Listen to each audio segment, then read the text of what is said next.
Hello and welcome to Cultivated World, the channel that brings you the good stuff from the world of watches. Today we're looking at the Vacheron Constantin Overseas Chronograph with the blue dial. We'll be looking at the key features of this watch and discussing the big appeal of that blue dial.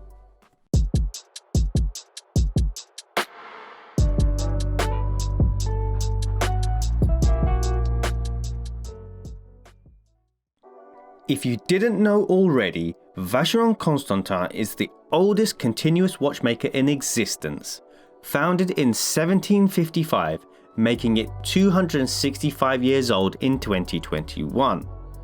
To put that into perspective, Rolex was launched in 1905, making Vacheron Constantin 150 years older.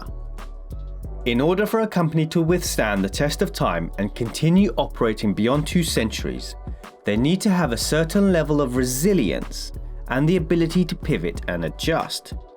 One notable adversity that Vacheron Constantin had to avert, along with the rest of the Swiss watch industry, was the quartz crisis.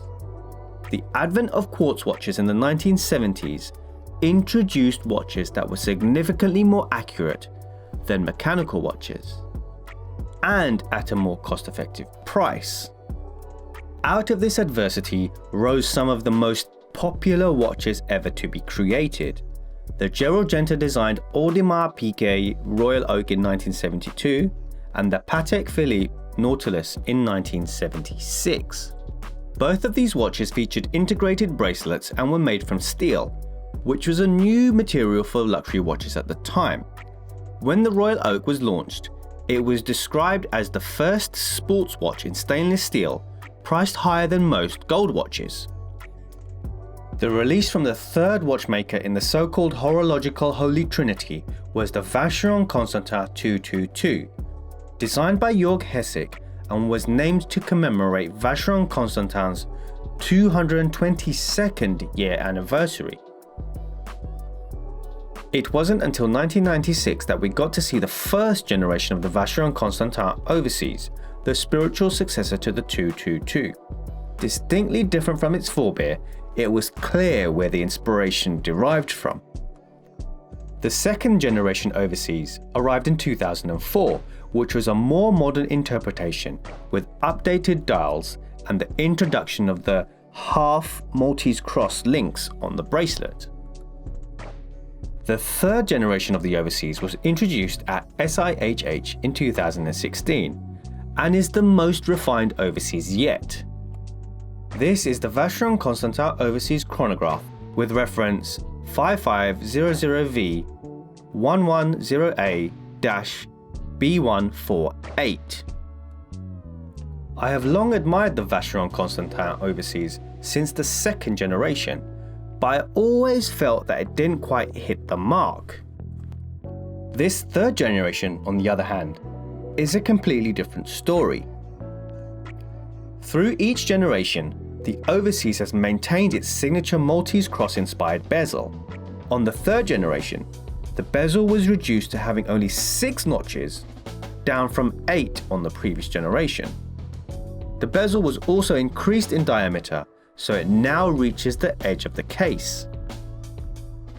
The bezel sits on top of a disc, which helps to frame the bezel, giving it an overall more elegant look than before.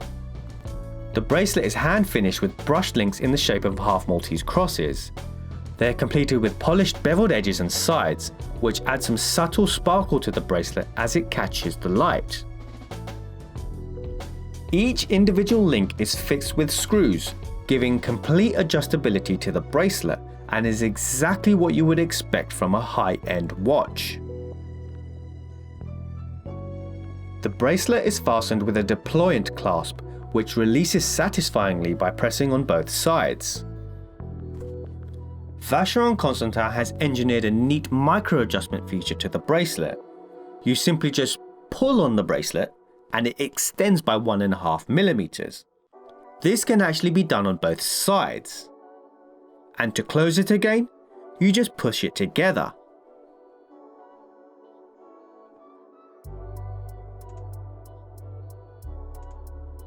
One major feature of this watch is the ability to remove the bracelet on the fly without any tools. There is a button underneath where the bracelet meets the case. Just press and off it pops. This Overseas comes with 2 additional straps. A blue rubber strap to keep it casual,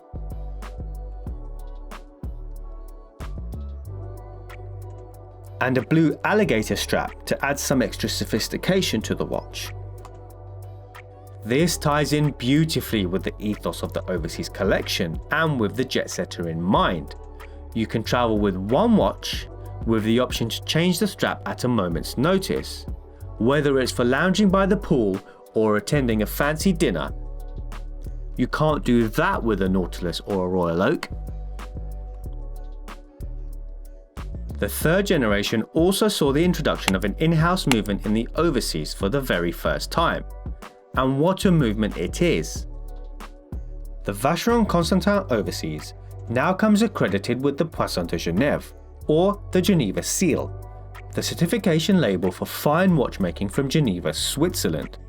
This requires the watch to be finished to the highest of standards before being submitted for inspection by the independent bureau. There are 12 sets of criteria that is checked relating to the quality of the finishing and the materials.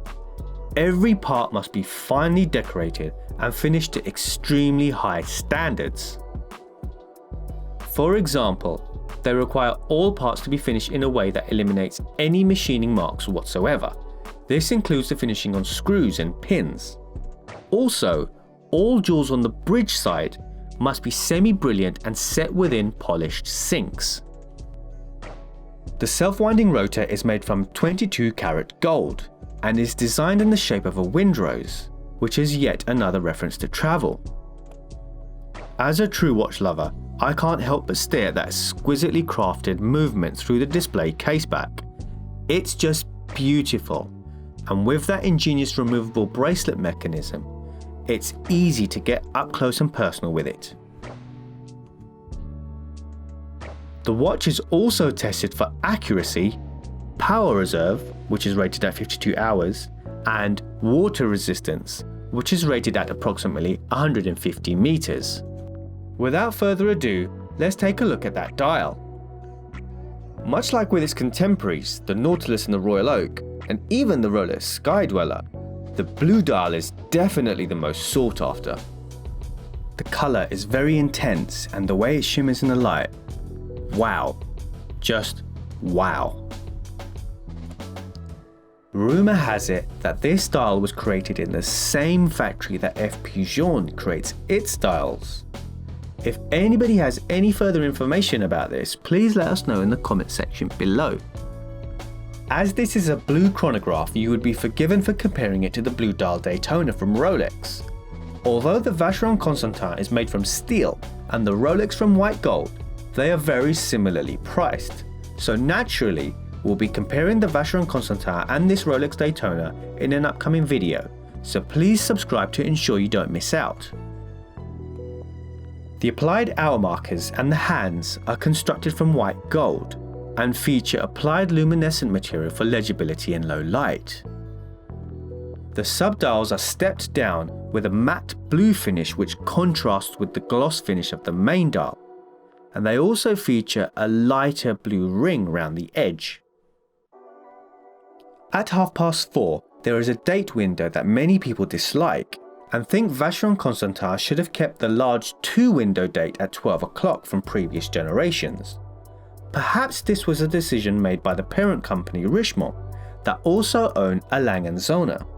A. Lange & Söhne are well known for their large 2-window date displays, and Richemont may have wanted to maintain clear brand identities between the two. Admittedly, the dial on the Overseas Chronograph loses some of its symmetry. However, I'm indifferent to this, and I really don't mind. The Overseas family is the closest you will get to a sports watch from the world's oldest watchmaker, and is only a very small part of the whole Vacheron Constantin range. With Vacheron Constantin's annual production of all watches only at approximately 25,000, and the estimated annual production of Rolex at 1 million makes the Overseas a considerably rare watch, and the blue dials even rarer. It's not the most popular watch in this category, but that's exactly the point. It's definitely the thinking man's choice. It takes a certain type of man who buys a watch costing tens of thousands of pounds in the know that it will probably go unnoticed in many circles. To quote one of the advertising slogans from Audemars Piguet, which by the way I no longer think applies to the Royal Oak, but I think it is very relevant to the Vacheron Constantin Overseas. It goes, "Known only by those who know." What do you think of the Vacheron Constantin Overseas? Would you choose one over a Nautilus or a Royal Oak? And what about that blue dial? Please let us know your thoughts in the comment section below. Thank you very much for watching. If you like watches as much as we do and enjoyed this content, please like and subscribe, and remember to hit that bell icon.